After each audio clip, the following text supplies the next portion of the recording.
দিদি ভাই মমতার দেখানো পথেই প্রতিবাদী বিজেপির অগ্নিমিত্রা পল। কদিন আগেই খড়গপুরে রেল উচ্ছেদের বিরোধিতায় আন্দোলনের হুঁশিয়ারি দেন মমতা বন্দ্যোপাধ্যায়।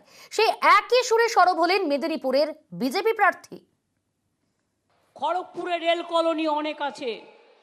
ইলেকশনের আগে 8টা ওয়ার্ড আছে যেখানে জল কেটে দেওয়া হয়, কারেন্ট কেটে দেওয়া হয়, ধমকানি দেওয়া হয়, বলা হয় বিজেপিকে ভোট না দিলে এলাকা থেকে সরিয়ে দেবো।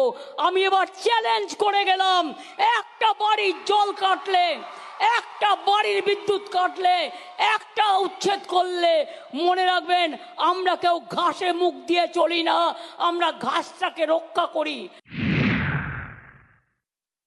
आसनसोल के मेरे भाइयों और बहनों मुझे दीदी भाई बोलते हैं और दीदी भाई को आपसे ये वादा है कि जो हम लोग बात सुन रहे हैं कि जो स्लम एरिया है या झोपड़ी है या बस्ती है उसको रेल तुड़वाएगा। दीदी भाई का वादा है, दीदी भाई जब तक है कोई हाथ भी लगाने। দিদির দেখানো পথে দিদি ভাই মমতা বন্দ্যোপাধ্যায়ের স্টাইলে প্রতিবাদী অগ্নিমিত্রা পল, যিনি এখন মেদিনীপুর লোকসভা কেন্দ্রের বিজেপি প্রার্থী। বুধবার খড়গপুরে তিনি প্রচারে যান। গিরি ময়দান এলাকায় বক্তব্য পেশ করতে গিয়ে নিশানা করেন রেলকে।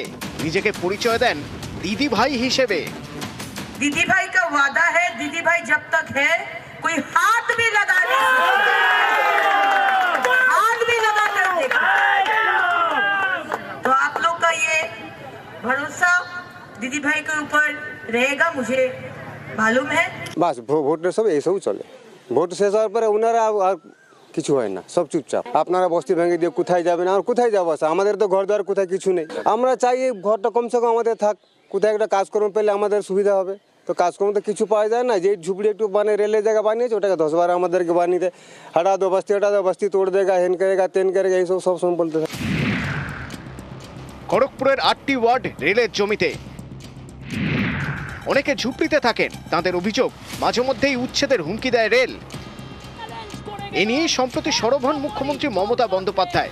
গত 5ই মার্চ মেদিনীপুরের প্রশাসনিক সভা থেকে আন্দোলনের হুঁশিয়ারি দেন। আমি এবার চ্যালেঞ্জ করে গেলাম, একটা বাড়ির জল কাটলে, একটা বাড়ির বিদ্যুৎ কাটলে, একটা উচ্ছেদ করলে মনে রাখবেন আমরা কেউ ঘাসে মুখ দিয়ে চলি না, আমরা ঘাসটাকে রক্ষা করি। दीदी भाई जब तक है कोई हाथ भी लगाने,